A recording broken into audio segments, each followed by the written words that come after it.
It's Spirit Week at the college. We get you caught up with all of the campus activities from this past week. Is COD a safe campus? Find out what the annual security report has to say. And Halloween is fast approaching. We give you some fun activities to keep your ghouls and goblins busy this All Hallows Eve. All that and much more on this edition of Courier TV News. Hi, and thanks for joining us. I'm Anna Pierczynski. The College to Do pages budget is over 200 pages long, but to help those who don't want to read a budget the size of a Harry Potter novel, COD has released a shortened budget in brief. The budget in brief serves as a condensed form of the full budget. It's only 15 pages compared to 217 and also places more of an emphasis on visually displaying the data rather than the long paragraphs and spreadsheets the full budget uses. Instead of having to troll through 200 pages to figure out what's going on with the college's budget, all the information is there. You can look at a summarized document, very easy to read, pictures, graphs, and so on, and get a good feel for what the college's spending plan is for the year. The college also plans on releasing a budget in brief for last year's budget, so the community can have a better understanding of how a finalized budget works. Copies of the budget in brief are available in SRC 2130 or COD's website. Although the college passed its latest annual security report with flying colors, students should still stay vigilant when it comes to their safety on campus. The report shows data of crimes on college's campuses from the last 3 years. According to Police Chief Joseph Mullen, it's an opportunity for members of the campus community to be made aware of programs, policies, and procedures that are in place to make their campus as safe as possible.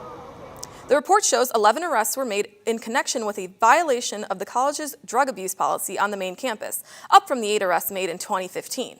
It also shows 1 incident of robbery, presumably the September 12th of 2016 parking lot incident where 2 former students had been charged with armed robbery.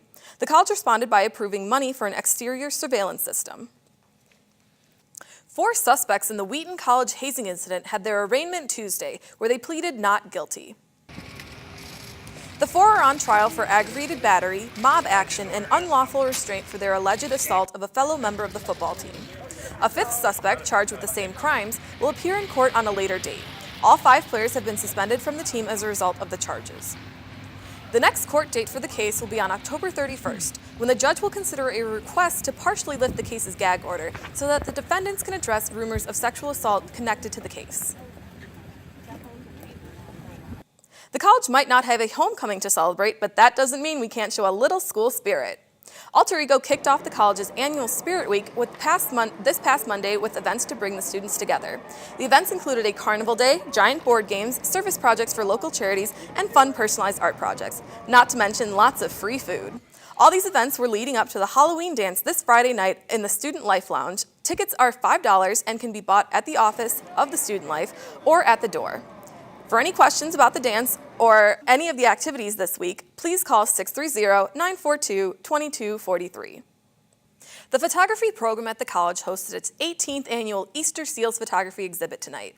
Over 20 children from Easter Seals of DuPage and Fox Valley were featured in this photography exhibition. Hey, he likes it. For the last 18 years, the photography department has partnered with Easter Seals to showcase the beauty and daily lives of children with special needs. They are delighted. I tell my students, you're never going to see your pictures so appreciated as they are in this evening, because the children get to see these for the first time. First of all, they're not used to seeing such huge images. And the display and, the idea that these are all going to be shown at the Easter Seals DuPage office for a whole year after this night. Since the first exhibit in 2000, the event has been growing and continues to bring great happiness and awareness to the special needs community. All photos on the display at this event will be brought to the Villa Park Center to be hung in the lobby. Don't forget to check out boxes for sockses that can be found throughout the campus as part of the Socktober donation drive. Socktober is a national initiative to provide warm socks for homeless people as the weather grows colder. Donation of new socks will be accepted and delivered to local homeless shelters such as DuPage Pads, Beds Plus, and Midwest Shelter for Homeless Veterans. The donation bins are located in most buildings in COD's main campus, as well as each of the regional centers. Donations will be collected until Tuesday, October 31st. The college dance program will present its annual Fall Fusion Dance Concert on Friday, November 3rd at 7:30 in the Belushi Performance Hall in the Mackinac Art Center. The concert will feature ballet, modern, jazz, and contemporary dance styles and will be choreographed by dance faculty and with performances by COD student dancers. Tickets for the Fall Fusion are $5 for students and $10 for general admission. For tickets and information, call 630-942-4000. With only 2 games left to go in this season, the Chaps football team is readying for the home stretch. The Chaps are currently on a 2-game winning streak, but face a tough match against Lackawanna this Saturday.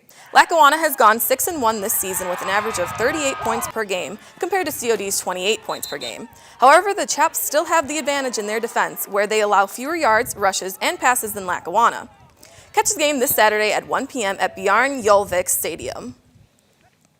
COD men's soccer is set to have their best season yet, heading into the end of the season with a 6-4 lead. CNTV sports reporter Anisa Selena met up with one of the players responsible for this impressive score.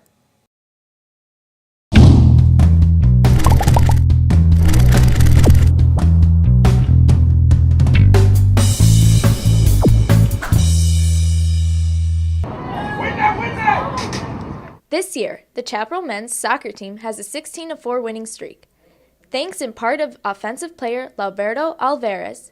For over 10 years, this all-star player has led every team he's played to victory. Middle school, Marquardt Middle School, and that's where I first started playing, and from there. We were both undefeated teams, and he just opened up the score, and it led us to victory. Alberto's drive and desire to help succeed motivates his team members to be even better players. He's always yelling. He's always trying to keep us concentrated. Whenever we mess up, he's always the one that's telling us to keep our heads up and tells us to keep on going and working harder. And he's just a true leader in the field. My main goal is definitely to play Division I soccer, get a scholarship from COD, and try to make it as far as I can from Division I. His go-getter spirit pushes him to strive for bigger and better things. I'm definitely going to nationals in Arizona. We have a solid team, and I feel like we could go win the regionals with ease and definitely go all the way to nationals. Very energetic. He's always happy to be out there in the field with us. Just try your hardest no matter what, you know? Even if you feel like nothing's going right that game, just forget about it, on to the next play, and just try your hardest. Fall is here, and the perfect place to see the changing leaves is the Morton Arboretum. They have taken the season and turned it into a celebration. With events running all month long, it's the perfect place to spend an afternoon. The Morton Arboretum is 1,700 acres of restored prairie, woodlands, wetlands. We have fantastic education programs and special events offered year-round. We're open every single day of the year, and there's always something to see or do here. The Arboretum is essentially a museum of trees, shrubs, and vines, woody plants that you see all around us. You can see trees from more than 40 countries across the world, so you're seeing trees that you don't see in your backyard or in your neighborhood. We have plants from all over the world here, from China, Japan, Europe, all over the United States as well. Plus, there's a variety of events and cultural projects that we have here. We love to host special events here to, first of all, bring people in to see everything that the Arboretum has to offer. Everything we do encourages people to really look at trees, think about how they impact their daily lives and the beauty and importance that they play with our environment and our well-being. So we've had a number of fall events this past October. Everything from our glass pumpkin patch, which featured about 6,000 blown glass autumnal designs.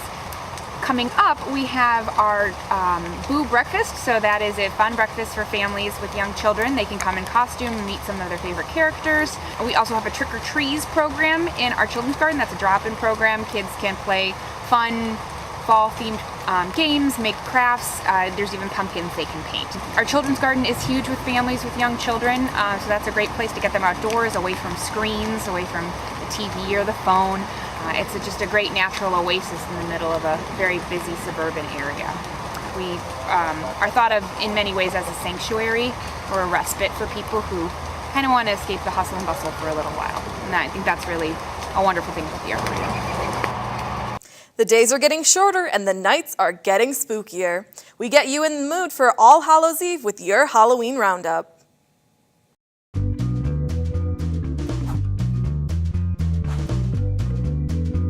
All your little monsters will enjoy Cosley Zoo in Wheaton, where you can walk through fields of pumpkins, check out some fun rides, and meet a colorful cast of critters. Apples, pumpkins, cider, and straw bales are available to purchase. The Cosley Zoo will be running Pumpkin Fest all month long, weather permitting. Down in Bolingbrook, Johansson Farms has acres and acres of fun. You'll find massive fields of pumpkins, pony rides, tractor rides, and even mini golf courses. You can also visit the bake shop for some fresh, hot pies to take home. It's fun that will last the whole day, especially if you get lost in the corn maze. Our main idea here is for fall fun, no fright. So all the children come, have pick pumpkins, go in our children's zoo, pet the animals. We have all types of rides for the children to enjoy. It looks like both Aurora and Elgin will be trick-or-treating hotspots this year. A study by the financing website Smart Asset ranked the top 10 towns to go trick-or-treating in this year. Illinois finds itself on the list twice, with Aurora appearing on the list for the third year in a row in 4th place, while Elgin placed 9th. Residents of both of these towns can look forward to having the cream of the crop of candy this Halloween. And the results are in! This October, CandyStore.com came up with a list of the most popular candies purchased by state. It turns out Illinois has a real sweet tooth for Sour Patch Kids, which ranks at number 1 with over 155,000 pounds being purchased just for Halloween. Kit Kats come in at a close second, while Reese's Cups come in at a distant third, with around 90,000 pounds of sweetness. In this week's edition of Chap Chat, we asked students what's their favorite Halloween candy. My favorite candy is a Reese's peanut butter cup. My favorite candy is Reese's. I like Snickers. The peanut M&Ms, those are the best. I like gummy candies, so I guess if I had to get more specific, I'd say like sour gummy worms or sour gummy bears. Pop Rocks too. Pop Rocks are bomb. Would you say Sour Patch Kids? Yeah, I like Sour Patch Kids. I mean, I'll eat them. My favorite candy is caramel. Perfect. I hope you have that. My favorite kind of candy are the Sour Patch. Yeah, I like how they're very sour in my mouth. It's like, ooh, you know. Earlier in the week, we took a Facebook poll to find out what your favorite Halloween candy is.